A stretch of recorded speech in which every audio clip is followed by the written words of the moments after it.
Okay, so our presentation is The Five Bloods, a film by Spike Lee. So to begin, a brief overview of the film. Four African Americans vets battle the forces of man and nature when they return to Vietnam, seeking the remains of their fallen squad leader and the gold fortune he helped them hide. To begin, we'll be discussing actors and casting, which will be discussed by Miles. Hello, what's up, y'all? My name is Miles. Yeah, so I worked on the actors and casting part. First up, we have Norm Lewis as Eddie. Lewis as Eddie is the one friend in the group who changes. After the war, he became a self-made millionaire, and this is a significant change that starts a lot of problems with the group.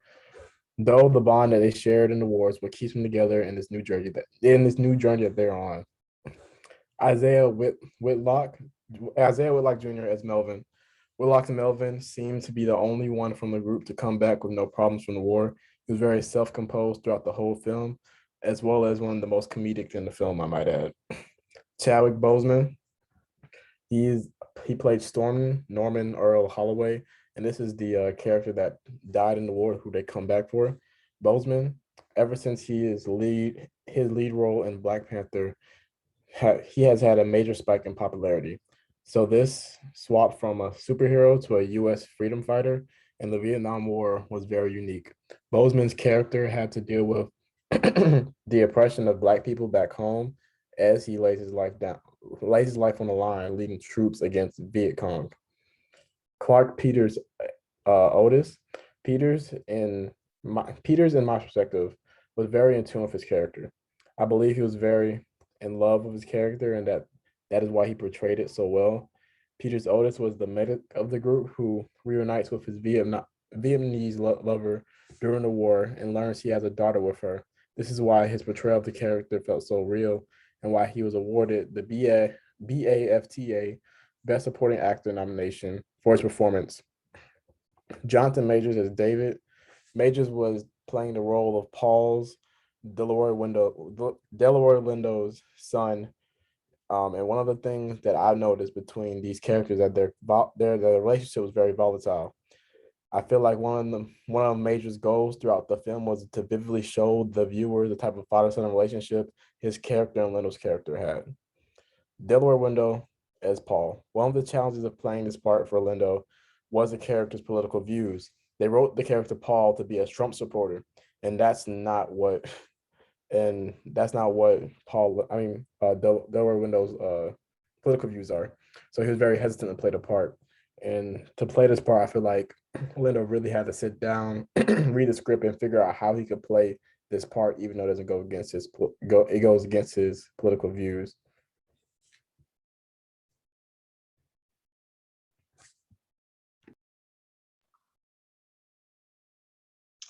Okay, my name is Bryce, and I will be discussing the music. So right here we have the soundtrack for the film.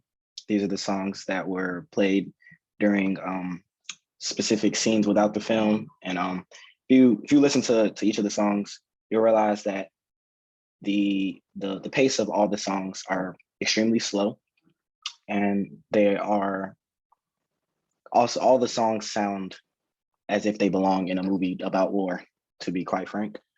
They do a great job at supporting the overall feelings and emotion of the respective scenes they're played in. And yeah, on to the next slide, please. These are some of the songs featured within the movie. A lot of these songs are real songs. And as you can see, there's a lot of Marvin Gaye within the songs, or within the film, which I will discuss in a quick second. So the composer in charge of writing the musical score for The Five Bloods was Terence Blanchard. He included several songs from the early 70s, and 6 of the songs that were on the previous list that I just showed were from Marvin Gaye's 1971 album, What's Going On. Blanchard said that the record was released when he was young, and he could feel the atmosphere of the country at that time. And he mentioned how when Spike Lee put the music in the film, it became extremely powerful to him. And he also even named 6 of the main characters after the members of the Temptations. I would also like to add that Blanker felt that Marvin Gaye's music shaped the film in a very immense way. He felt that the lyrics were very powerful. And when Spike Lee told him that he was going to use the music, he felt that the film was going to have a more grand feel to it. He mentioned how he also wanted it to have a more universal theme because he knew that Marvin Gaye's music was covering a certain aspect of emotion, dealing with the social injustice in the country at the time. And yeah. So next, we will be discussing editing and camera work, which will be taken on by Marie. Hello, my name's Marie, and I'll be covering editing and camera work. So throughout the film, you can really tell that Spike Lee tried to blur the lines of what was real and what was fiction. There are a number of different references to real life events and people to make the characters seem like they were real war veterans, despite this being a film based off of fictional characters. Whenever these events or people were referenced, it would usually be followed up by a picture or a clip of said event or person so that the audience can know that there was a reference to a real life event and that this wasn't just a fictional part of the movie. For these there was also very many flashback scenes that were differentiated by close-up shots with square frames. And they also usually had this grainy or vivid filter to them to differentiate between current or present scenes that had the typical wide frame, and they were still very vivid with color, but they just weren't having that grainy perspective that the flashback scenes had. And for the most part of the film, these scenes were very clearly differentiated, but it wasn't until like the end of the film where some of those scenes started to blur together in order to show a specific character development. And towards the end of the film, there was more featured Spielberg shots where you would get a close-up of a certain character explaining or just expressing emotion more and coming to certain revelations about the past and the future. And in the next slide, in this slide, I'm talking about Milton L. Olive, which was referenced towards the beginning of the film as the first Black man to be awarded the Medal of Honor in Vietnam because he jumped on a live grenade. And towards the beginning of the film, the Five Bloods made a couple of jokes about how they wouldn't have done that if that was him, but it turns out later in the film that one of the characters ended up doing exactly as Milton L. Olive did to save one of his fellow friends from getting blown up by a live grenade. And then in the next slide, Paul's monologue was towards the end of the film, and it gave the audience the feel that things were coming to an end and that he was finally reconciling with certain emotions that he'd been displaying throughout the film. This is like one of the first times in the film that you have a character viewed so close up on and having them just be in the camera looking at the actual camera for, I believe the scene was about 4 minutes or so, and he was just talking about how the war has affected him and how being a Black man in America, it was just a hard thing for him, and he just expressed a lot of the emotions and actually explained why he was so angry or why he was so hostile throughout the film and just throughout his life because of the war that he experienced. You had a couple more scenes like this that weren't as lengthy, but you had close-up shots on certain characters to just show that perspective. So next we'll be moving on to the script, which will be discussed by Brianna. Hi, I'm Brianna. So the movie begins with Muhammad Ali, Malcolm X, Kwame Ture, and some other prominent Black activists speaking about Black people being sent to the war. One of the statements that was made was, America has declared war on Black people. And this was because Black people kept getting sent to war for a country that did not show them any type of respect or equality. At the same time that police brutality was going on. And yeah, so as the film goes back and forth between modern day and the war, the dialogue changes, but only slightly. And this is because older people tend to still talk the same way they did when they were younger. Just because that's how that's what they know, and that's clearly represented in the film. A lot of the dialogue in this film is also war related, whether it's during the war scenes or the modern scenes. Like when one of the characters yelled, "It's a minefield," and it was supposed to be during one of the modern scenes, but like it also related to the war. In this film, I noticed that the soldiers continue to refer to each other as blood, and it's very repetitive throughout the film. They would say things like, "All right, Bloods," or "The Bloods is back," and "Real Bloods don't die, we multiply." And that's said multiple times throughout the film to remind us of their brotherhood and of the Bad Boys chant from the Bad Boys movie, which also reminded us of their brotherhood throughout the movie. And then I love how Spike Lee was able to acknowledge real war heroes like Milton El Olive, like Marie just mentioned in the film. He had one of the characters talking about how Milton saved his team by laying on the grenade that was thrown at him. And later in the film, the same character died the same way by laying on the grenade.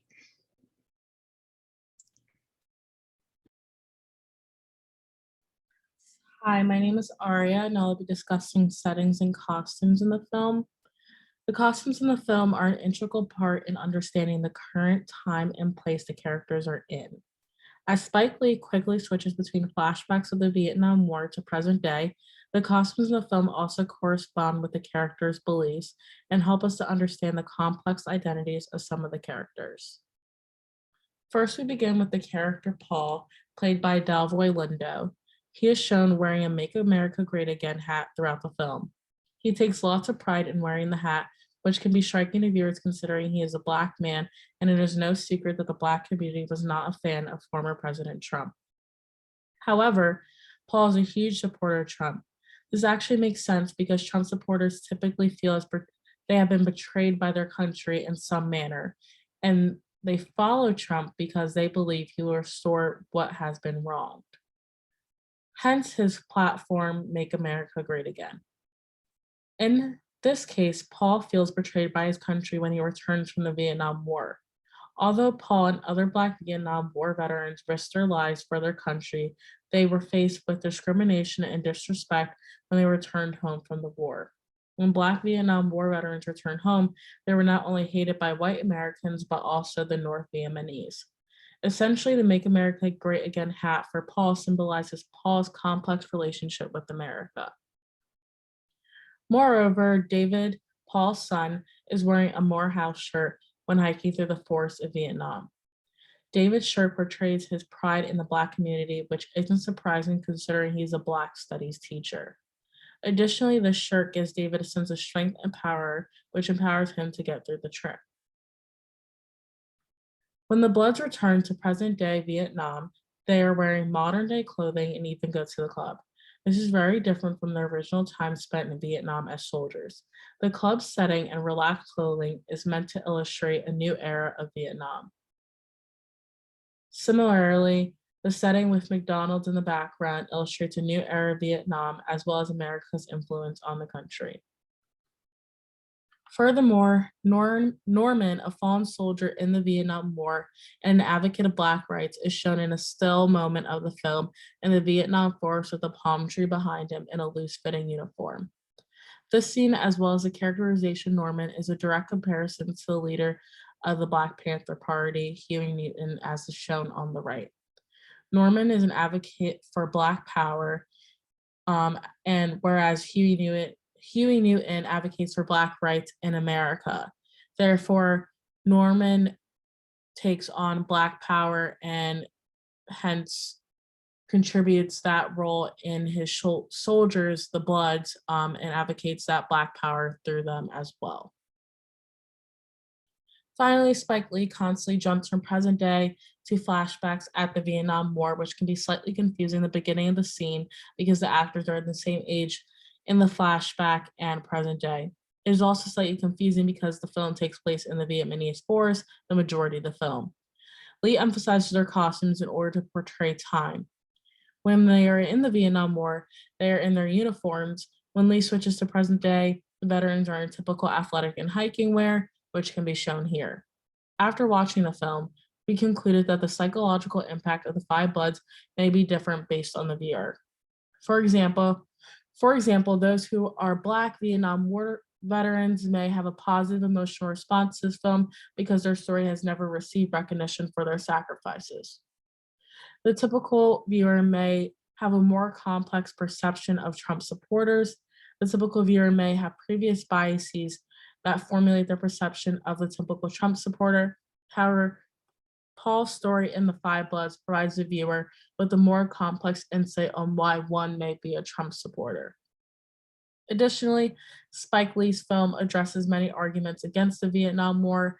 As a result, viewers may have a change in attitude towards the American government for getting involved in the Vietnam War and how they treated their Black soldiers. Lastly, the film may invoke sympathetic emotions towards Black Vietnam soldiers who fought in the war. And that concludes our podcast.